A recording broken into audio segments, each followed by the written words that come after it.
하나님의 말씀 마태복음 5장 13절로 16절 말씀입니다. 한 절씩 교독하시도록 하겠습니다. 너희는 세상의 소금이니 소금이 만일 그 맛을 잃으면 무엇으로 짜게 하리요? 후에는 아무 쓸데없어 다만 밖에 버려져 사람에게 밟힐 뿐이니라.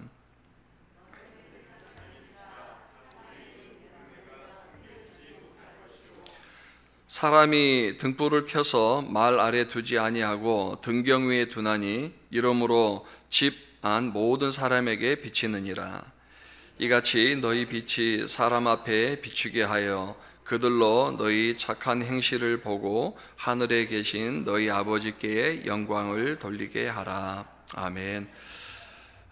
오늘 본문은 아주 유명한 내용입니다. 빛과 소금이라는 내용으로 많이 말씀을 전했던 그런 경험들이 있을 텐데요. 작년에 제가 이 새삼교회에 와서 성령의 열매 시리즈를 설교할 때는 영성 부분에 포커스를 맞췄었습니다. 그리고 올 여름에 우리 교회에서 마태복음 5장 일명 산상수훈 말씀을 전할 때, 팔복 시리즈를 전할 때는 인성에 포커스를 맞췄었습니다. 그래서 영성과 인성의 균형을 맞춘 교회가 되고 싶다라고 했었는데요. 왜 팔복을 인성에 포커스를 맞췄었냐면은 오늘 우리가 읽었던 말씀과 같이 16절 맨 끝부분에 보면 이같이 너희 빛이 사람 앞에 비추게 하여 그들로 너희 착한 행실을 보고 하늘에 계신 너희 아버지께 영광을 돌리게 하라라고 말씀하셨거든요. 그러니까 팔복에 대해서 심령이 가난한 자부터 쭉 말씀을 전하신 예수님께서 바로 이어서 연결해서 전하신 말씀이 뭐냐면 빛과 소금입니다.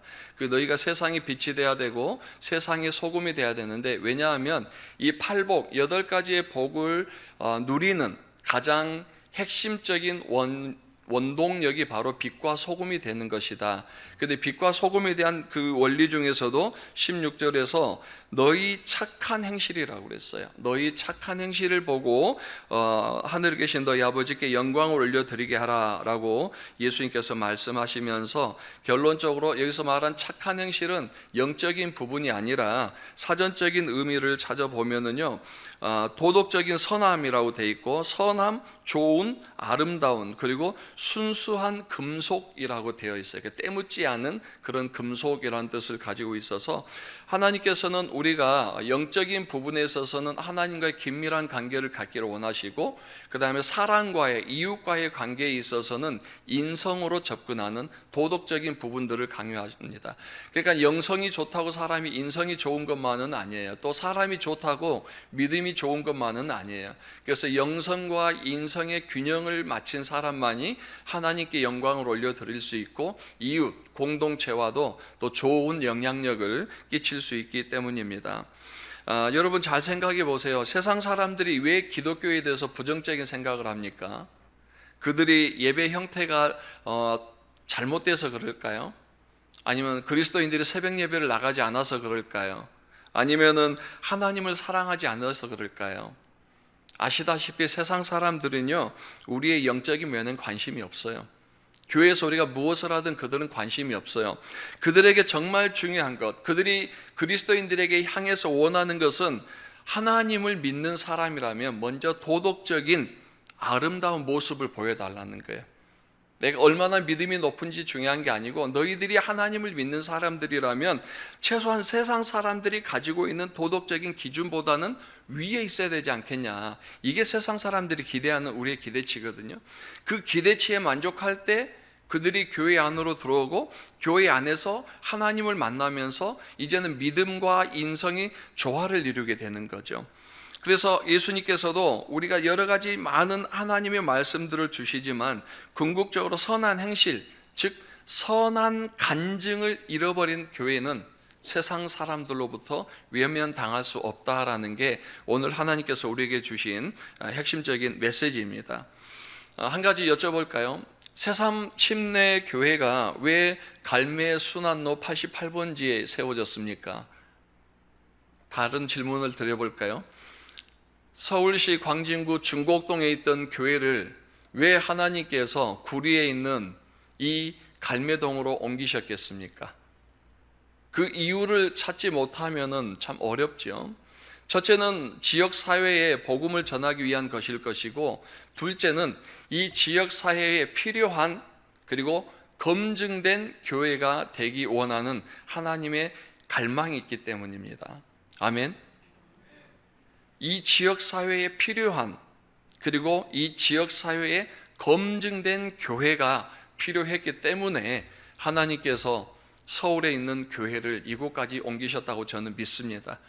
그렇다면 새삼교회는 이제는 이 갈매동에서 어떻게 지역사회에 필요한 교회로, 그 지역사회에 검증된 안디옥 교회가 그곳에 세워졌을 때에 그리스도인이라는 호칭을 처음 받았다는 것은 그 안디옥 지역에서 그 교회야말로 진정으로 예수님을 닮은 하나님을 믿는 사람들로 인정받았고 검증받았기 때문이죠. 저는 새삼침례교회가 이곳에 온 지도 또 수년이 지났고 지역사회와 많은 또 소통이 있을 거라고 믿는데, 더 이 갈매동에 있는 모든 교회들 중에서 새삼침례교회야말로 이 지역에 반드시 필요한 교회가 되기를 기도합니다. 그리고 이 갈매동 지역 주민들로부터 새삼침례교회야말로 진정한 하나님의 교회다라고 검증된 교회가 되기를 늘 기도하겠습니다. 그래서 제가 섬기는 서울교회에서도 저희 지역에서 필요한 교회, 또 검증된 교회가 되자, 그래서 이 프로젝트 명을 선한 영향력 프로젝트라고 정했어요. 그래서 몇 년 전부터 지역 사회를 위해서 계속적으로 제가 여러 가지 일을 하는데, 마침 올 8월 달에 아시다시피 115년 만에 많은 비가 내렸는데, 그 모든 비가 제가 사는 영등포 신길동에 내렸습니다. 아파트 지하 3층까지 다 잠기고, 우리 교회가 있는 주변, 저도 교회 바로 뒤에 사는데 주변에 있는 모든 지하들이 다 침수됐어요. 밤 10시가 되니까 여기저기서 문을 두드리고 물을 퍼야 된다 막 소리가 들렸습니다.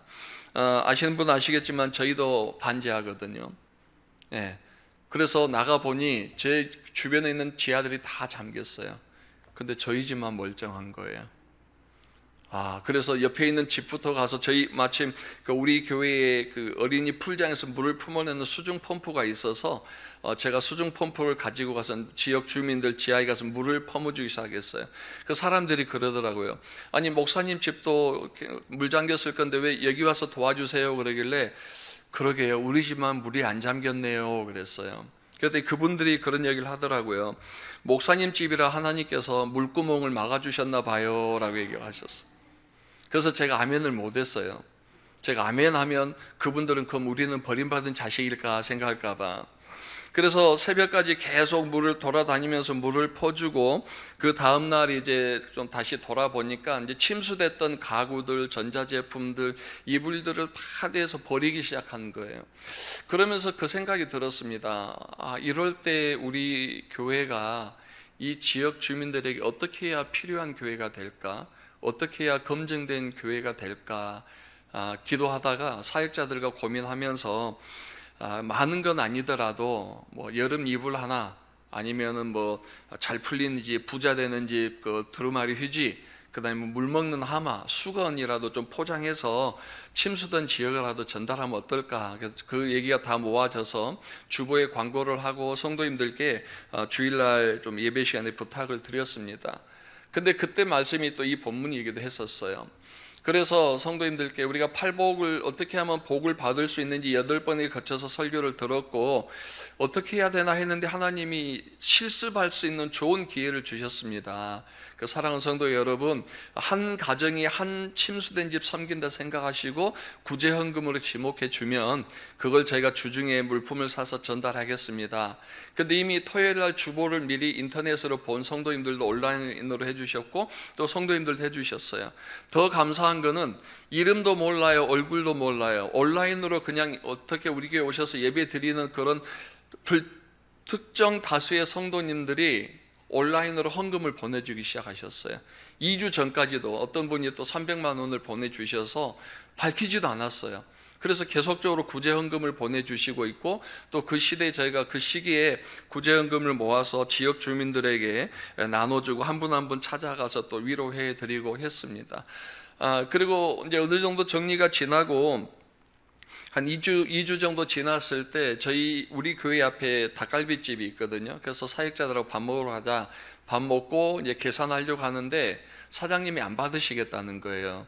왜요? 그랬더니 최근에 그 닭갈비집에 오는 손님들이 식당에서 모여서 하는 얘기들이 바로 앞에 저 서울교회 참 좋은 교회라고, 지역 주민들 어려울 때 발벗고 다니는 교회라고, 나중에 교회 가면 그 교회 가야 된다라고 서로 얘기를 하더라는 거예요. 근데 그 사장님이 교회 목사님이기도 하거든요. 작은 교회에. 그래서 너무 자기가 감사하고 교회가 지역 주민들한테 칭찬 듣는 게 너무 감사해서 보답하는 마음으로 오늘 밥값을 안 받겠습니다. 그리고 다음에 사역자들, 가족들 다 오셔서 한번 꼭 식사를 해 주십시오. 그렇게 부탁을 하셨더라고요. 드린 것은 별거 없는데 지역 사회에 좀 어려울 때 그들에게 좀 더 다가가고 작은 것이라도 전달하니까 이렇게 또 지역 주민들이 교회에 대해서 긍정적인 마음을 갖는구나. 이것은 전도의 문제가 아니라 그들에게 교회를 향한 좋은 시선이 열렸다는 것에 대해서 참 하나님 앞에 감사했습니다. 그래서 선한 나눔 프로젝트, 선한 영향력 프로젝트 중에도 공간 나눔 프로젝트라는 것도 또 하기 시작했어요. 그래서 새삼교회도 지부는 있어요. 작년에 제가 와서 말씀을 전할 때 교회에서 사례비를 좀 주셨잖아요. 많이 주셨죠. 그래서 1층 카페 오니까 커피가 참 맛있더라고요. 그래서 똑같은 기계를 그 사례비로 샀습니다. 그리고 교회 1층에 북카페를 열어서 강 목사님께 새삼 전도협에서 남은 책 있으면 좀 보내주세요.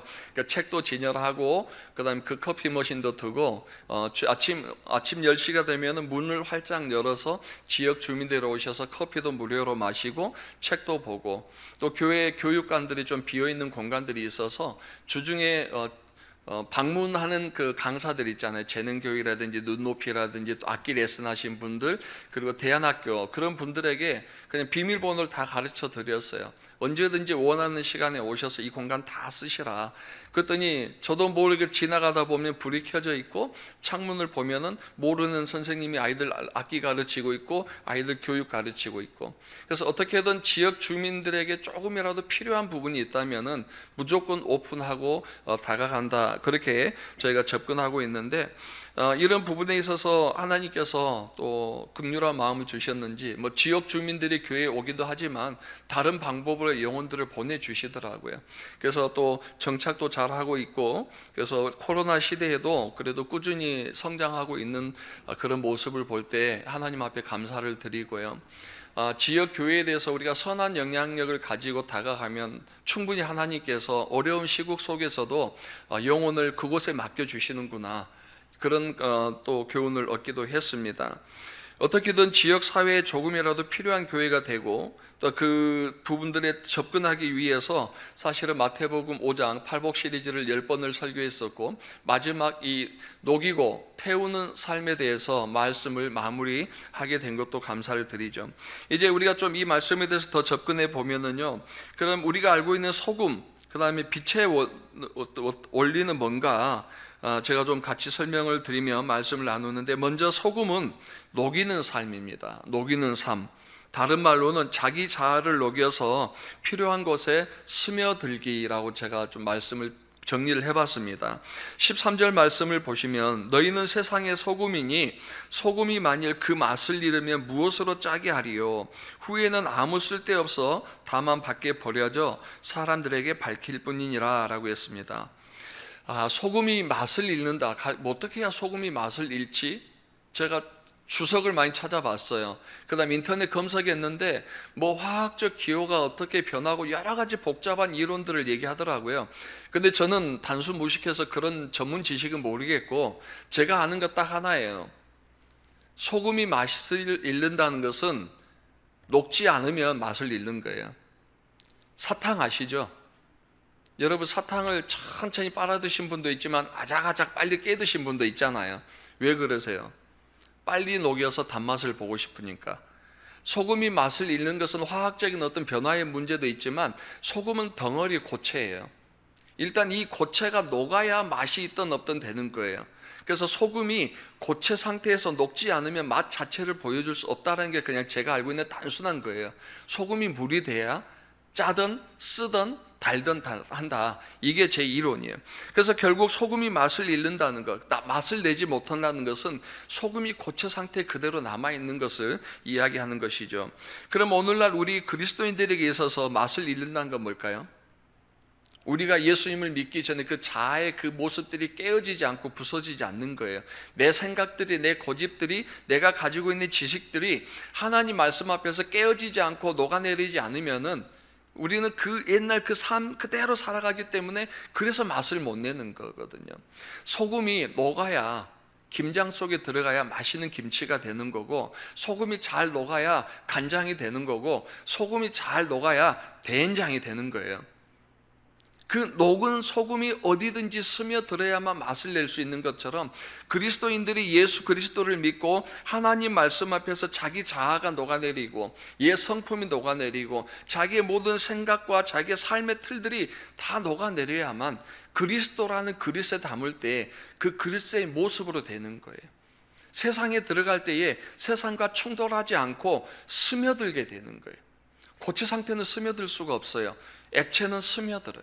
세상에 조용히 스며들어서 그 강한 맛을 내림으로 인하여서 그것을 변화시킬 수 있는 것처럼 오늘날 교회가 그 모든 전통과 모든 그런 형태들을 다 녹여서 세상 가운데 스며들지 않으면 13절 말씀처럼 다만 밖에 버려져 사람에게 밟힌다. 버려지는 거예요. 외면당하는 거예요. 오늘날 왜 교회가 세상 사람들부터 외면당하는가? 당연하죠. 세상에 스며들지 못하고 세상에서 그리스도의 향기를 발하지 못하고 세상에서 그리스도의 맛을 전하지 못하기 때문에 그냥 외면당하는 거거든요. 너무나 단순한 원리예요. 그림 하나만 보여주시겠어요? 어떻게 넣지? 세모를 동그라미 어떻게 넣고 동그라미를 세모에 어떻게 넣을까? 여러분 어떻게 내야 되죠? 간단해요. 그죠? 세모가 동그라미가 되든지 동그라미가 세모가 되면 돼요. 아니면 세모가 동그라미보다 훨씬 커버리든지 동그라미가 세모보다 크든지 모형의 변화가 이루어지든지 아니면 더 크든지 둘 중에 하나예요. 그리스도인들이 어떻게 세상을 품을 수 있는가? 둘 중에 하나입니다. 세상의 형태를 닮으라는 게 아니에요. 세상에 스며들기 위해서 세상에 필요한 것들을 알고 민감하게 접근하는 거예요. 교회 전통과 교회 안으로만 불러들이는 방식이 아니라 이 갈매동에 필요한 교회, 갈매동이 어떻게 우리가 그 지역 사회에 스며들 수 있는지를 끊임없이 고민하고 기도하면서 그들 삶 속에 스며들어서 그들 삶 속에 스며든 그 맛을 그리스도의 향기로 풍기게 되면은 반드시 하나님께서 이 교회를 사용하실 줄 믿습니다. 자아가 강하면 강할수록 그리스도의 모습이 나타나질 않아요. 우리 자아가 녹아들어야만 일단 소금으로서 그 맛을 낼 수 있습니다. 저는 새삼 침례교회가 이 지역에서 반드시 필요한 교회가 되리라 믿습니다. 이것은 우리의 소망이기도 하지만 이 교회를 핏값으로 사신 우리 하나님의 간절한 소망이라는 것을 여러분 꼭 기억하셔야 됩니다. 그냥 있어도 되고 없어도 되고 맛을 내도 되고 맛을 내지 않아도 되는 게 아니고 우리 하나님께서 우리에게 간절한 소망인 거예요. 갈매동에서 구리에서 이 한국 땅에서 그리스도의 그 참된 맛을 내는 교회가 새삼 침례교회가 되기를 원하시는 하나님의 마음을 오늘 꼭 느껴보실 수 있기를 주님의 이름으로 축복합니다. 두 번째로는요, 빛은 태우는 삶입니다. 다른 말로는 자기 존재감을 지우는 훈련이에요. 14절 15절 보시면 너희는 세상의 빛이라 산 위에 있는 동네가 숨겨지지 못할 것이요 사람이 등불을 켜서 말 아래 두지 아니하고 등경 위에 두나니 이러므로 집 안 모든 사람에게 비치느니라 라고 했습니다. 등불을 켜기 위해서는 오늘날은 스위치를 켜지만 그때는 기름과 심지가 필요했어요. 그죠? 옛날에도 호롱불 써봤지만은 불을 약하게 하려면 심지를 최대한 조금만 내면 불은 작게 돼요. 불을 밝히려면은 심지를 최대한 많이 노출시켜서 불을 태우면 됩니다. 근데 불을 많이 밝힌다는 거, 밝게 밝힌다는 건 뭐냐면 심지와 기름을 그만큼 많이 태우는 거예요. 다시 말해서 심지가 타고 기름이 타지 않으면 빛은 발할 수가 없어요. 근데 이 심지와 기름이 계속 타는 건 아니죠. 그 그릇 안에 채워져 있는 만큼 타고 나면 끝나는 거예요. 다시 말해서 빛을 발한다는 것은 태워서 사라지는 거예요. 심지가 사라지고 기름이 사라질 때에만 그 빛은 더 강하게 발할 수 있습니다. 오늘날도 우리가 이렇게 밝은 빛을 사용하는 이유는 어딘가에는 지금도 기름이 타고 있고 뭔가 에너지가 태워지기 때문에, 태워져서 사라지고 있기 때문에 우리가 밝은 빛을 보고 서로의 얼굴을 볼 수 있는 거예요. 그처럼 오늘날 그리스도인들이 자기 삶을 태우지 않고 자기 삶의 존재감을 지우지 않는 상황이라면은 그리스도인은 항상 자기 존재감을 나타내려고 그래요. 그건 세상의 원리예요. 세상 사람들은 어떻게든 자기를 더 나타내려고 합니다. 자기를 과시하려고 그럽니다. 인정받으려고 합니다. 그런데 우리 주님은 끊임없이 모순 속에 살아가라고 그래요. 많은 것을 얻기 원하면 손을 펴라. 세상 사람들 앞에서 높아지기 원하면 그들의 종이 되어라. 하나님은 끊임없이 우리에게 모순적인 삶을 통해서 내가 되고자 하는 반대로 하라고 말씀하시죠. 오늘날 우리가 세상 사람들 앞에 인정받기 위해서, 오늘날 이 교회가 세상 사람들 앞에 인정받고 검증된 교회가 되기 위해서는 그들 삶 가운데 스며든 것도 있지만 때로는 존재감을 죽이는, 존재감을 사라지게 하는 훈련도 필요하다는 것을 잘 아셔야 됩니다. 주님은 철저하게 자기 자신을 낮추는 삶을 사셨어요. 예수 그리스도의 장성한 분량에까지 이르기를 소망했던 사도 바울도 날마다 자기를 죽이면서 그리스도 안에 숨겼고 그리스도 안에서 자기 모습이 발견된 것을 가장 큰 영광이다라고 바울은 얘기했습니다. 빛은 자기 자신을 과시하기 위해서 태우는 것이 아니라 자기를 태움으로 자기 옆에 있는 누군가를 비추는 거예요. 먼저는 그리스도를 비추는 거예요. 나를 태워서 그리스도가 비춤으로 인하여서 세상 사람들이 그리스도를 보는 겁니다. 나를 태우고 나의 존재감을 죽임으로 인하여서 내 뒤에 계시는 하나님을 세상 사람들이 보게 하는 거예요. 그로 인해서 세상 사람들이 주님 앞에 나오게 되고 하나님께 영광을 올려드리게 된다라고 주님은 말씀하십니다. 그래서 소금은 녹임으로 인하여서 맛을 내고 빛은 태움으로 인하여서 그 빛의 진가를 발휘하게 되는 것을 기억하시면서요, 이렇게 자신을 녹이고 태우면은 나타나는 현상이 있어요. 그 현상은 뭐냐면은 공간과 시간의 변화가 이루어집니다. 이렇게 우리가 하나님의 말씀에 순종하고 말씀 앞에서 나를 녹이고 태우면 여러분이 머무는 그 공간의 변화가 일어나기 시작해요.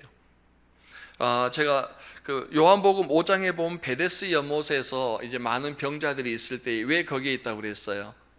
연못에 물이 동하면은, 물이 움직이기 시작하면 먼저 들어가면 병을 낫는다는 그런 전례가 있다고 그랬잖아요. 여기서 물이 동하다라는 말이 물결이 일어나다, 소동하다, 파도가 치다라는 뜻이에요. 그러니까 누군가에 의해서 그 베데스 연못의 물이 파도가 치는 순간 어떤 사람에게는 삶의 회복이 이루어지는 거예요. 그런 것처럼 여기서 그 물결의 움직임, 이게 잔잔한 파도와 같은 현상들이 나타나는데, 우리 새삼 침례교회가 갈매동에서 먼저 이 작은 복음의 돌멩이가 던져지고 그로 인해서 이 갈매동의 지각이 변동하고 사람들의 마음에 움직임이 일어나는 잔잔한 파도의 물결이 일어나기를 주님의 이름으로 소망합니다. 그래서 하나님께서 서울에서 이 갈매동까지 옮기셔서 이곳에 교회를 세우게 하시고 갈매동에 있는 이 지역의 변화를 위해서 보내셨다고 믿으시죠? 제가 저희 교회 이제 뒤에 사택에서 사는데 1층에서 제가 삽니다. 그런데 최근에 저희 전도사가 이사할 일이 생겼는데 집을 구하기가 힘들어서 고민하길래 10월 달에 2층 세입자 계약 기간이 끝나는데 2층으로 오기를 원하면은 내가 세입자를 내보내고 들어오게 하겠다 그랬더니 들어오겠습니다. 그래서 이제 9월 7일 날 세입자에게 좀 양해를 구하고 이제 내보냈어요. 그리고 10월 7일 날 한 달 정도 있는데 지금 뭐 좀 집수리 좀 하고 있습니다만은 그 세입자가 나가고 어느 날 제가 대문을 딱 우리 집에 들어가면서 대문을 보는데 이런 생각이 들더라고요. 대문 보고 제가 이렇게 했어요. 야, 집 너 참 복 받았다라고 그랬어요. 왜 집이 복 받았을까요? 생각해 보니까요, 1층에는 교회 담임 목사가 살지요, 그죠? 2층에는 전도사가 살지요, 3층에는 우리 교회 성도가 살고 있거든요. 한 집에 이 한국 땅의 수많은 교회들 중에, 그죠? 담임 목사와 전도사와 성도를 한꺼번에 풀고 있는 집이 몇 채나 되겠어요. 그래서 너는 참 복받은 집이다 그랬어요. 그 세입자가 나가고 그 다음에 이제 제가 한 번도 그 방에 들어가 본 적이 없어서 2층에 한번 들어가 봤어요. 어떻게 생겼나. 그 여기저기 둘러보는데 베란다에 갔더니 베란다에 북어 바짝 마른 북어 3마리가 명주실에 칭칭 감겨가지고 걸려 있더라고요. 그 제가 그거를 떼내면서 다시 한번 북어를 들고 나오면서 얘기했습니다. 집 너 진짜 복 받았다. 비록 하나의 물건이고 공간이지만 그 공간 안에 10년 넘게 우상을 섬기는 사람이 살았다라는 얘기잖아요. 그죠? 그곳에서 어떤 얘기가 왔겠어요? 그곳에서 그 벽에 우상을 섬기는 그림들이, 우상을 섬기는 냄새들이, 우상을 섬기는 사람들의 모든 언어들이 그 공간에 찼을 거 아니에요. 근데 이제 싹 한 달간 비우고 도배하고 장판 걸고 그러면서 생각하니까 저기 달마 그림이 붙어있던 곳에 이제 하나님의 말씀이 붙을 거고 교회 달력이 붙을 거고 탁자에도 하나님의 말씀이 또 뭐 여기서 불경이 애워지던 이 공간에 이제는 찬송가가 울려 퍼질 거고 그것도 이제 갓 결혼한 우리 신혼부부 전도사의 깨소금이 쏟아질 거고 얼마나 이 공간이 행복한 공간이 되었겠냐 하면서 제가 집 너 복받은 줄 알아 하고 나왔거든요. 이처럼 그 공간 안에 누가 들어가는가에 따라서 공간의 변화는 이루어지고 우리가 세상의 소금으로서 높고 세상의 빛으로서 태우는 삶을 살면은요 우리의 가정의 변화가 일어날 줄 믿습니다. 여러분이 머무는 직장의 변화가 일어날 줄 믿습니다. 청년들이 머무는 공간 안에 변화가 이루어져야 돼요. 왜냐하면 녹이고 태웠는데도 변화가 이루어지지 않는다는 것은 어쩌면 내가 덜 녹아서 어쩌면 내가 덜 태워졌기 때문일 수 있어요. 하나님의 말씀대로라면 반드시 소금이 녹고 빛을 태우기 위해서 내가 녹는다면은 그 공간은 변화될 수밖에 없습니다. 아멘. 우리가 더 녹아야 돼요. 더 우리 자신을 태워서 그리스도의 영광이 드러나게 해야 됩니다. 아울러 왜 시간이 변하는가? 지난 추석에 30년 만에 만난 친구가 있어요. 추석날 저희 누나한테 전화가 왔어요. 누구 아니? 알지요. 그 누나한테 전화 왔는데 네 친구가 말기암 환자래. 며칠 안 남았대. 근데 그렇게 병상에서 너를 보고 싶어 한단다. 그러길래 추석에 제가 그냥 그 친구 만나러 내려갔어요. 친구 만나서 딱 만나서 반갑다 그랬는데 그 친구가 저를 보면서 처음 한 얘기가 이혼한 아내에 대한 원망, 그리고 어려서부터 친구들에게 겪었던 모든 상처들을 막 토해내는 거예요. 1시간이 넘게. 내가 그 친구한테 그랬어요. 야, 내가 너를 만나러 왔는데 할 말이 없어서 이런 얘기밖에 못하냐. 내가 너에게 해줄 말이 있다. 그래서 복음을 전했어요. 마침 그 친구가 청년 시절에 잠시 교회를 다녀서 하나님을 인정하더라고요. 복음을 전하고 복음을 받아들이고. 그래서 그랬어요. 이제 네가 하나님 말씀을 받아들였다면 다 용서하자 그랬어요. 네가 오래 살지 내가 오래 살지는 모르지만 우리 인생 얼마 안 남았는데 끝까지 누굴 원망하고 그렇게 네 아픈 상처로 살아갈 수는 없잖아. 그러니까 지금부터라도 용서하고 지금부터라도 좀 화해하고 그냥 긍정적인 마음을 가지고 살자. 그랬더니 그 친구가 저보고 냅다 하는 소리가 그거예요. 너는 목사니까 이혼 안 해봐서 내 아픔을 몰라? 그러는 거예요. 그렇다고 제가 이혼해서 그 경험을 해볼 수도 없고, 알았다. 그럼 내가 집에 가서 너를 위해서 네 마음 안에 하나님의 그 역사가 나타나도록 기도할게. 그리고 매일 기도하고 아침에 출근하면 제일 먼저 전화했어요. 친구야 잘 잤냐? 계속 전화했더니 한 5일째 지났을 때 그 형한테 전화가 왔어요. 이 목사님, 예, 제 동생이 변했어요. 왜요? 그랬더니 그렇게 아침에 눈 떠서 잘 때까지 원망하고 욕하던 애가 마음이 긍정적으로 바뀌고 있어요. 전화 좀 받아보세요. 그러는 거예요. 그러더니 그 친구가 저한테 하는 얘기가, 야 승로가 왜 이제 다 용서하기로 했다. 내가 아멘 그랬어요. 그리고 한 번도 못 만나본 친구들 좀 만나고 좀 해주라 그러는 거예요. 그래서 제가 알겠다. 그럼 친구들한테 연락해서 한번 보자. 그래서 토요일 날 만나기로 했어요. 그러니까 전국에서 친구들이 모이는데 이제 며칠 날 우리가 갈게 그랬더니 제일 원망했던 친구가 천호동에서 저기 갈비탕집 주방장이거든요. 근데 그 친구한테 전화해서 갈비탕 한 그릇만 좀 챙겨오라고 그래 그런 거예요. 마음이 열린 거죠. 가장 원망했던 친구의 만든 음식을 먹어보고 싶은 거죠. 알겠다. 그리고 또 하나는 이름만 대도 막 저에게도 화를 냈던 친구가 있는데 토요일 날 만났는데 그 친구를 껴안고 막 우는 거예요. 보고 싶어서. 그래서 제가 그 모습을 보고 돌아오면서 이런 생각이 들었죠. 말씀이 들어가니까 그 안에 변화가 일어나잖아요. 아멘.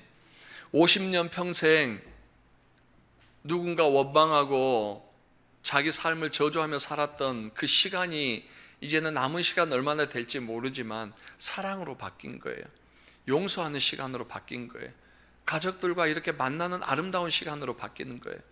그래서 제가 생각했어요. 역시 하나님의 말씀만이 우리 안에 들어가야, 그 말씀이 우리 안에서 철저하게 역사하셔야만, 그리고 그 말씀에 의해서 단단하게 돌처럼 굳어있던 우리의 심령이 녹아내려야만 사랑이 되는구나, 용서가 되는구나, 다른 사람과 화해가 되는구나. 아멘. 왜 우리가 다른 사람과 화해하지 못하고, 왜 우리가 다른 사람들을 용서하지 못하고 사랑하지 못하느냐? 아직도 내 심령 안에 견고한 진이 있기 때문에 그래요. 심령이 단단하게 굳어있기 때문에, 하나님의 말씀이 아직 말씀으로 우리의 심령이 녹아내리지 못하기 때문에, 내 자아가 너무 강하기 때문에 나타내지 못하는 거거든요. 뭐 저보다 다 오래 사실 수도 있고 저보다 먼저 가실 수도 있지만 그건 하나님의 뜻이니까. 그러나 우리는 내일 일도 모르는 사람들 아닙니까? 아멘. 이제 남은 시간이라도요, 우리가 하나님의 말씀으로 우리를 녹이고 태워서 이제는 사랑의 시간으로, 용서의 시간으로, 화해의 시간으로, 어쩌면 또 우리가 더 그리스도의 복음을 전하는 시간으로 바뀌는 그런 우리 성도님들이 되기를 주님의 이름으로 축복합니다. 사랑하는 성도 여러분, 주님께서는 우리가 소금과 빛, 즉 자신을 녹이고 태우는 삶을 통해서 세상 속에서 그리스도의 선한 영향력과 간증을 가진 성도, 교회가 되기를 소망하고 계십니다. 그래서 우리가 머무는 가정, 직장, 학원과 공동체 안에서 공간과 시간의 변화를 일으키는 우리 성도님들, 새삼교회가 되기를 주님의 이름으로 소망합니다.